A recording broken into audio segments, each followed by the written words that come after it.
करोड़ों नहीं अरबों मिलेंगे। इन्ना आतईना कल कौसर, सिर्फ इतवार के दिन पढ़ना, एक दिन में मौजज़ा देखना। बिस्मिल्लाहिर्रहमानिर्रहीम। मोहतरम नाज़रीन, इतवार के दिन मेरे भाइयों मेरी बहनों एक वजीफा पढ़ लें। खुदा की कसम दौलत रखने की जगह नहीं बचेगी। एक दिन के अंदर अंदर इंशाअल्लाह अल्लाह पाक ने चाहा तो आप ये वो मुजर्रब वजीफा है कि पढ़ते ही इंशाअल्लाह आप लोगों की जो हाजत है, जो मुराद है, फौरी तौर पर वो हाजत भी आपकी पूरी होगी और वो मुराद भी आप लोगों की पूरी होगी। अपना दिल बिल्कुल छोटा मत करना, अल्लाह पाक की जात पर पूरा यकीन, पूरा भरोसा करते हुए ये छोटा सा वजीफा अपनी जिंदगी में एक मरतबा कर लो। इतवार के दिन जोहर की नमाज जिस वक्त पढ़ लो, कोशिश करना जाए नमाज पर बैठे बैठे ये एक तस्बीह, ये एक वजीफा जिस तरीके से बताऊंगा आपको उसी तरीके से पढ़ लेना है। आप लोग दुनिया के जिस कोने में, जिस मुल्क में हो, उस वक्त आप लोग इस वीडियो को देख रहे हो, जब आपके मुल्क में, आपके शहर में जोहर की नमाज का वक्त हो, आप जोहर की नमाज अदा कर लो और जाए नमाज पर बैठे बैठे ये वजीफा पढ़ लो। अगर तो आप जोहर की नमाज के बाद फौरन वजीफा नहीं पढ़ सकते तो कुछ देर बाद भी आप लोग ये वजीफा पढ़ सकते हैं। अब मेरे भाइयों मेरी बहनों, ये वजीफा कितने दिन पढ़ना है? यूं तो ये वजीफा एक दिन का अमल है, यानी इतवार के दिन जब आप जोहर की नमाज पढ़ो तो उसके बाद आपको ये वजीफा पढ़ लेना है। लेकिन कुछ मेरे भाई बहन अक्सर सवालात करते हैं कि हम रोजाना भी पढ़ सकते हैं, तो नहीं, रोजाना आप ये वजीफा नहीं पढ़ सकते। जिस दिन मैं आपको बता रहा हूँ सिर्फ उसी दिन ही पढ़ना है। इसका मैं आपको पूरा तरीका बताऊंगा। ये वजीफा आप लोग इतवार के दिन जोहर के बाद जब पढ़ेंगे, जैसे ही आप लोग जाए नमाज पर सलाम फेर लें, अत्तहियात में जिस तरह बैठते हैं वैसे ही बैठे बैठे आपको ये पढ़ना शुरू कर देना है। मेरी बहनें भी इस वजीफे को पढ़ें और मेरे भाई भी इस वजीफे को लाजमी पढ़ें। मेरे भाई अगर मस्जिद में नमाज पढ़ते हैं वहां पर जाए नमाज पर बैठे बैठे ये वजीफा पढ़ लें, और अगर घर में पढ़ते हैं किसी वजह से तो नमाज के फौरन बाद कोशिश करें ये वजीफा पढ़ लें। खवातीन मर्द दोनों का तरीका एक ही जैसा है। इस तरीके से मेरे भाई बहन पढ़ेंगे और मेरी बहनें भी इस तरीके से पढ़ेंगी। आप पर जितना भी कर्जा हो, जितनी भी आपकी मुश्किलात हो, इंशाअल्लाह एक दिन का अमल करने से सारे मसाइल हल हो जाएंगे। जिस किसी को मैंने इस अमल का बताया, रातों रात उनकी जिंदगियों में दौलत आना शुरू हो गई। कुछ लोगों को तो ऐसा भी देखा है कि जोहर की नमाज के बाद का जो ये वजीफा है, इस वजीफे को मैंने जिस तरतीब से बताया, जोहर के बाद फौरन लोगों ने पढ़ लिया तो असर से पहले पहले उनको रिस्क और पैसों का बंदोबस्त हो गया। इतना तेज वजीफा है और जल्द असर करने वाला, गैबी तरीके से दौलत और पैसों को लाने वाला ये तेज तरीन वजीफा है।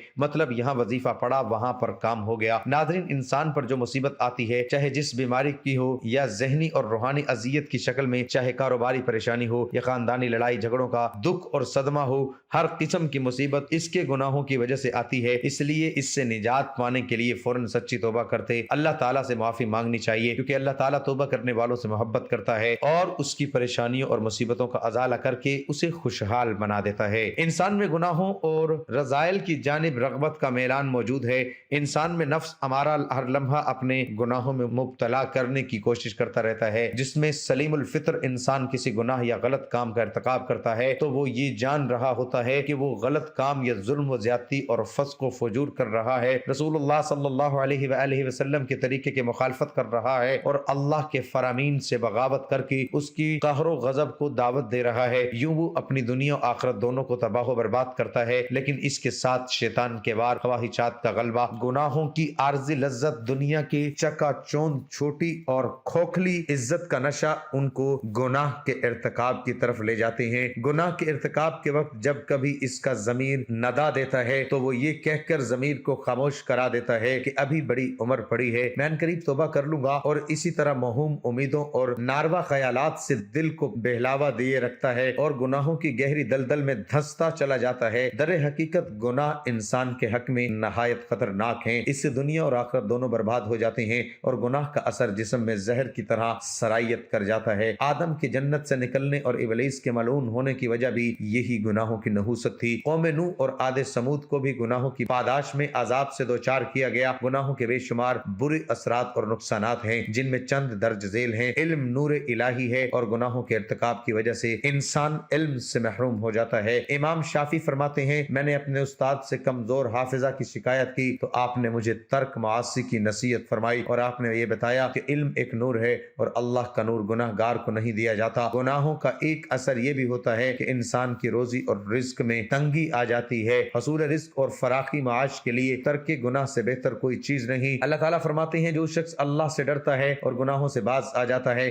अल्लाह उसके लिए मुश्किलात से निकलने का कोई रास्ता पैदा कर देगा और उसे ऐसे रास्ते से रिस्क देगा जिधर उसका गुमान भी न जाता हो। गुनाहगारों और अल्लाह के दरमियान दूरी پوری ہو جاتی ہے اور دل کا سکون نہیں ملتا، اللہ کی عظمت کم ہو جاتی ہے، تبھی تو انسان گناہ کرتا ہے۔ اللہ کی محرومات کی اہمیت نہ رہی تو دل پر پردہ پڑ جاتا ہے اور مہر لگ جاتی ہے۔ جب انسان اللہ کو بھول جاتا ہے تو اللہ انہیں بھول جاتا ہے، انہیں برباد کر دیتا ہے، ذلت اور رسوائی ان کا مقدر ہو جاتی ہے۔ جن لوگوں نے اللہ کے اوامر و احکام کو برباد کیا وہ اللہ کی عطاب کا نشانہ بنتے ہیں۔ اللہ بڑا بے نیاز ہے، جبکہ بندہ ہر لمحے اس کا محتاج ہے، پھر وہ ان کے ذکر سے کیسے غافل رہ سکتا ہے؟ اور اگر غافل رہتا ہے تو اپنی جان پر خود ظلم کرتا ہے، کیونکہ اللہ تو اپنے بندے پر کبھی ظلم نہیں کرتا بلکہ لوگ اپنی جانوں پر خود ظلم کرتے ہیں۔ اس کا حال ایسا ہوتا ہے جیسے اس کے پاس تلوار تو موجود ہو مگر نیام میں زنگ آلود ہو، گناہوں سے دل زنگ آلود اور مفلوج ہو جاتا ہے۔ نفس ہمارا تو برائی کا حکم دیتا ہی ہے، وہ شہوات و خواہشات اور گناہوں سے قوی، دلیر اور درندہ صفت بن جاتا ہے، جبکہ نفس مطمئنہ تو مر چکتا ہے۔ ایسا شخص دنیا میں اور برزخ میں مر چکا اور آخرت میں بھی اس کے لیے کوئی چیز نہیں، اس کی اعضاء بھی اس سے غداری کرتے ہیں۔ اگر وہ اللہ کو یاد کرتا ہے تو دل ساتھ نہیں دیتا، زبان ذکر کرتی ہے تو دل غافل ہوتا ہے۔ یوں سمجھے کہ ایک بادشاہ کے پاس لشکر تو ہے، لیکن جب وہ اس لشکر سے دشمنی سے مدافعت کرنا چاہتا ہے تو شکست کھا جاتا ہے۔ ہر آدمی جانتا ہے کہ ہر اچھے یا برے عمل کا رد عمل ضرور ہوتا ہے۔ دنیا میں پیش آنے والے حالات پر سب سے زیادہ اثر انداز ہونے والی چیز انسان کے اچھے یا برے اعمال ہیں، جن کا براہ راست تعلق اللہ تعالیٰ کی خوشنودی اور ناراضگی سے ہے۔ کسی واقعے اور حادثے کے طبی اسباب جنہیں ہم دیکھنے، سنتے اور محسوس کرتے ہیں وہ کسی اچھے یا برے واقعے کے لیے محض ظاہری سبب کے درجے میں ہیں۔ سادہ لوگ حوادث و آفات کو صرف طبی اور ظاہری اسباب سے جوڑتے اور پھر اسی اعتبار سے ان کو حوادث سے بچاؤ کی تدابیر کرتے ہیں۔ شرعی تعلیمات کی روشنی میں بحیثیت مسلمان ہمیں یہ اعتقاد رکھنا ضروری ہے کہ یہ سب کچھ اللہ تعالیٰ کے حکم اور امر سے ہوتا ہے، جس کا عقل اور حواس خمسہ کے ذریعے ادراک کرنے سے ہم قاصر ہیں۔ وحی الہی اور انبیاء علیہ السلام کے ذریعے اللہ تعالیٰ نے جزا و سزا کا جو نظام سمجھایا ہے وہ ہمیں اس غیبی نظام کے بارے میں آگاہ کرتا ہے، وہ یہ کہ کسی بھی واقعے اور حادثے کا اصل اور حقیقی سبب اللہ تعالیٰ کی رضامندی اور ناراضگی ہے۔ اللہ تعالیٰ نے حالات کو خواہ اچھے ہوں یا برے انسانی اعمال سے جوڑا اور وابستہ فرمایا ہے، چنانچہ انسان کے نیک و بد اعمال کی نوعیت کے اعتبار سے احوال مرتب ہوتے ہیں۔ صحت و مرض، نفع و نقصان، کامیابی و ناکامی، خوشی و غمی، بارش و خشک سالی، مہنگائی و وارزائی، بد امنی و دہشت گردی، وبائی امراض، زلزلہ، طوفان، سیلاب وغیرہ، یہ سب ہمارے نیک و بد اعمال کا ہی نتیجہ ہوتے ہیں۔ بالفاظ دیگر ان سب احوال کے ظاہری اسباب کچھ بھی ہوں مگر حقیقی اسباب ہمارے نیک و بد اعمال ہوتے ہیں۔ اس طرح کے خوفناک اور عبرت انگیز واقعات خواہ انفرادی ہوں یا اجتماعی دراصل اللہ تعالیٰ کی طرف سے الارم اور تنبیہ ہوتے ہیں تاکہ انسان اپنے اعمال کا محاسبہ کرے اور کوئی تنبیہ اس کے غفلت و شعار دل کو جنبش دینے میں کامیاب ہو جائے۔ جب بھی میں کہتا ہوں اے اللہ میرا حال دیکھ، حکم ہوتا ہے اپنا نامہ اعمال دیکھ۔ دنیا میں پیش آمدہ اچھے یا برے واقعات سے حاصل ہونے والا انسانی تجربہ بھی اسی پر شاہد ہے کہ ہمارے سارے لوگ اور قوموں پر اللہ تعالیٰ کی نافرمانی کی وجہ سے دنیا میں ہی مختلف قسم کے عذاب آئے ہیں۔ مثلاً کوئی مسخ کیا گیا، کوئی زمین میں دھسایا گیا، کوئی دریا میں غرق کیا گیا، کوئی طوفان کی نظر ہوا، اور ان تباہ شدہ اقوام کی بستیوں کے کھنڈرات آج بھی اس حقیقت پر دال ہیں کہ نافرمانی سبب پریشانی ہے۔ اللہ تعالیٰ نے قرآن مجید اور حضور صلی اللہ علیہ وآلہ وسلم نے احادیث مبارکہ میں اعمال کی حسب نوعیت تاثیرات کو جیسی کرنی ویسی بھرنی کے بے مصداق مختلف پہلوؤں اور طریقوں سے بیان فرمایا ہے۔ امت کو بد عملیوں کے برے نتائج سے آگاہ فرما کر اعمال کی اصلاح کا حکم دیا ہے۔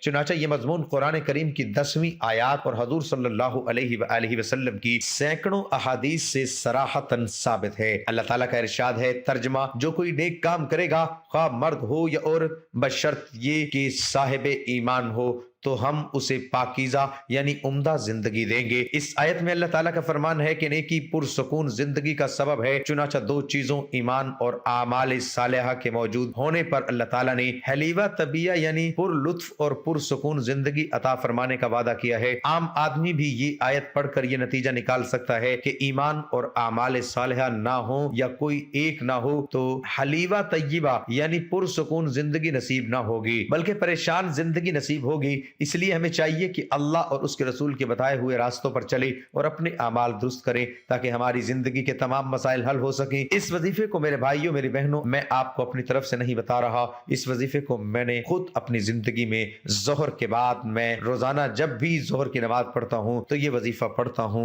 ये वो वजीफा है कि इस वजीफे को पढ़ते ही आपकी कोई ऐसी हाजत है, कोई ऐसी मुराद है जो पूरी नहीं हो सकी, कोई ऐसी ख्वाहिश है, कोई ऐसी बड़ी मुराद है, आप चाहते हैं कि मिसाल के तौर पर जाती मकान चाहिए है, मिसाल के तौर पर आप चाहते हैं कि कोई बड़ी रकम आपको मिल जाए, तो आपकी कोई बड़ी से बड़ी हाजत मुराद होगी, ये वजीफा पढ़ते ही फौरन पूरी हो जाएगी। जो तंग दस्ती की वजह से मुश्किलात का शिकार होते हैं वो अपनी तंग दस्ती के लिए मुख्तलिफ रास्ते भी इख्तियार करते हैं। वो कभी किसी से तावीज मांगते हैं और कभी किसी आलम के पास जाते हैं, मगर ऐसे अमाल दुरुस्त नहीं करते। उनकी अपनी गलतियां ही होती हैं, कोताहियां ही होती हैं जो उनका रिज्क कम करने का बाइस बनती हैं और वो इन मुश्किलात के शिकार रहते हैं। तो आज हम आपको ऐसी चीजों के बारे में बताने वाले हैं कि वो कौन सी आम गलतियां हैं जो हमारे रिज्क में मुश्किलात पैदा कर देती हैं और अल्लाह ताला हमारा रिज्क तंग कर देता है। आपको हदीस मुबारका की रोशनी में बताएंगे कि किस वजह से अल्लाह ताला इंसान का रिज्क कम कर देता है। इसके बाद किसी किस्म के टोटके, किसी किस्म के तावीज नहीं लेने पड़ेंगे। हाँ, वज़ाइफ जरूर करने होंगे जो आपके लिए आसानी पैदा करेंगे, जितने चाहे कर सकते हैं। अल्लाह ताला का नाम लो, अल्लाह ताला से मांगते रहें तो बेशुमार नेमतें अल्लाह पाक आपको अता फरमा देता है। सबसे पहला अमल जो है वो ये है कि जूते पहनकर या खड़े होकर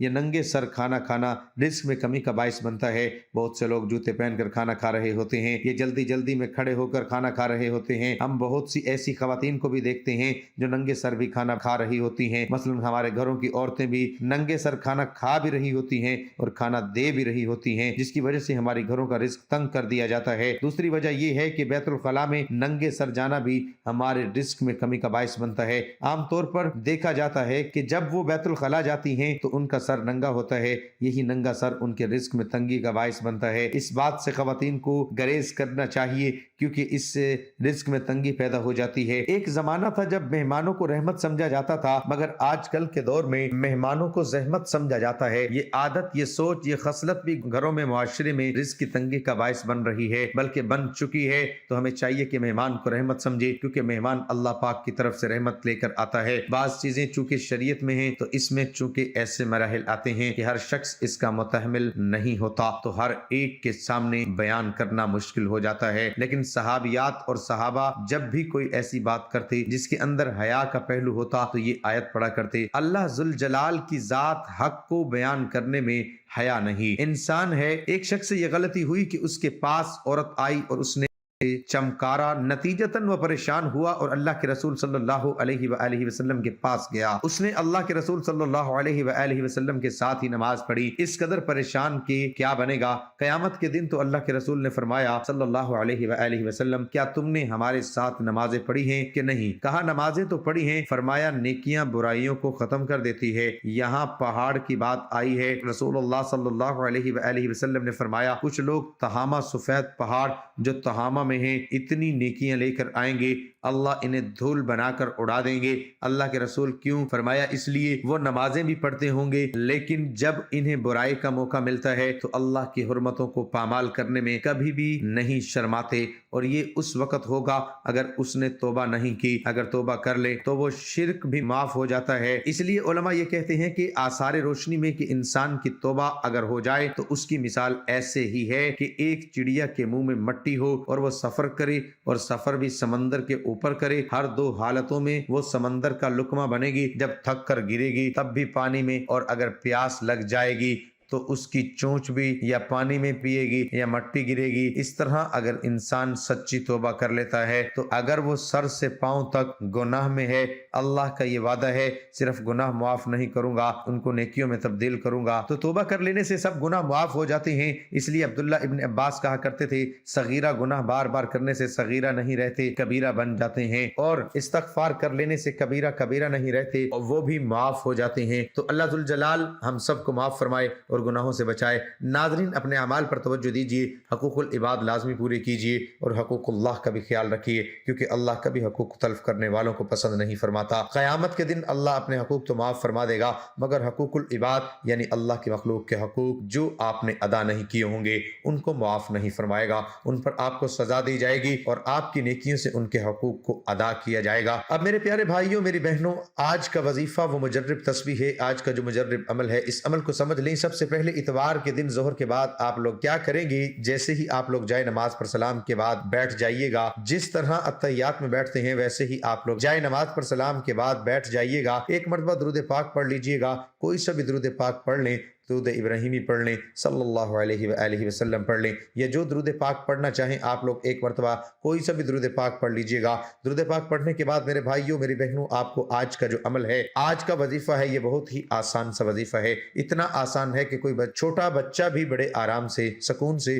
آسانی سے اس وظیفے کو پڑھ لے گا۔ آپ لوگ ایک مرتبہ درود پاک پڑھ لیں۔ تو درود پاک پڑھنے کے بعد آپ کو 3 وظائف پڑھنے ہیں، تینوں الگ الگ پڑھنے ہیں۔ جو میرے بھائی بہن پڑھنا نہیں جانتے وہ بھی ویڈیو دیکھیں، کیونکہ اتنا آسان وظیفہ ہے کہ وہ بھی خود آرام سے پڑھ لیں گے۔ یہ وظیفہ یا حی یا قیوم کا وظیفہ ہے، لیکن آج آپ کو 2 وظائف اس کے ساتھ پڑھنے ہیں۔ اب درود پاک پڑھنے کے بعد آپ کو پہلے نمبر پر یہ وظیفہ پڑھنا ہے۔ یہ وظیفہ میرے عزیز ساتھیوں، میری پیاری بہنوں، میرے بزرگوں، آپ نے اپنی زندگی میں بہت بار پڑھا ہوگا۔ یا مسبب الاسباب، یہ وظیفہ آپ لوگ اپنے سیدھے ہاتھ پہ پڑھ لیں، یہ تسبیح کے دانوں پہ پڑھ لیں۔ تسبیح نہ ہو تو سیدھے ہاتھ پر پڑھنا شروع کر دیں۔ پہلے نمبر پر آپ کو یہی وظیفہ پڑھنا ہے، یا مسبب الاسباب کا جو وظیفہ ہے، اس وظیفے کو 21 مرتبہ پڑھ لیں۔ فوراً سے دوسرے نمبر پر آپ کو جو وظیفہ پڑھنا ہے، اس وظیفے کو آپ نے اپنی زندگی میں بہت بار پڑھا ہوگا۔ یہ وظیفہ آپ کو میں پڑھ کے بھی سناتا ہوں۔ یہ جو دوسرے نمبر پر وظیفہ ہے، یہ اس طرح پڑھیں گے کہ سب سے پہلے آپ لوگ ایک مرتبہ پڑھیے گا یا اللہ یا رحمانو، تو یہ 1 ہو گیا۔ پھر دوسری بار پڑھیے گا یا اللہ یا رحمانو، یہ 2 ہو گیا۔ یا اللہ یا رحمانو، یہ 3 ہو گیا۔ اسی طرح یہ وظیفہ آپ کو 21 مرتبہ ملا کر پڑھ لینا ہے۔ دوسرا وظیفہ بھی آپ لوگ جب 21 مرتبہ یا اللہ یا رحمانو کا پڑھ لیں، اس کے بعد یا حی یا قیوم برحمتک استغیث کا وظیفہ تیسرے نمبر پر آپ کو یہ وظیفہ پڑھنا ہے۔ اس کے بعد کرنا کیا ہے، آخر تک ویڈیو دیکھیے گا، جلدی سے چلے مت جائیے گا، کیا پتہ کوئی اہم بات آپ سے مس نہ ہو جائے اور آپ جب وظیفہ پڑھنے لگیں تو پھر آپ کو فائدہ نہ ہو۔ اس لیے ویڈیو کو آخر تک دیکھیے گا، ہر بات سمجھ کر جائیے گا، ہر چیز اپنے ذہنوں میں بٹھا کر جائیے گا۔ تیسرا وظیفہ یا حی یا قیوم برحمتک استغیث، آپ لوگ سیدھے ہاتھ پہ یہ پڑھ لیں، تسبیح کے دانوں پہ پڑھ لیں، اور یہ وظیفہ 33 مرتبہ پڑھنا ہے۔ اس کے ساتھ 7 مرتبہ سورۃ کوثر پڑھنی ہے، انا اعطیناک الکوثر فصل لربک وانحر ان شانئک هو الابتر۔ آخر میں اس کے بعد فوراً آپ لوگ ایک مرتبہ درود پاک فوراً پڑھ لیجئے گا۔ جو درود پاک آپ نے شروع میں پڑھا تھا وہی درود پاک آخر میں پڑھیے گا، اور اس کے بعد دعا کرنی ہے، کوئی واسطہ ڈھونڈے بغیر براہ راست اللہ سے اپنی حاجات اور اپنے مقاصد کو پورا کرنے کے لیے دعا کرنی ہے۔ ناظرین گزارش ہے کہ اللہ تعالیٰ کے 99 ناموں میں سے کوئی ایک نام کمنٹ میں لکھ کر ضرور شیئر کریں۔ اللہ ہم سب کا حامی و ناصر ہو، آمین۔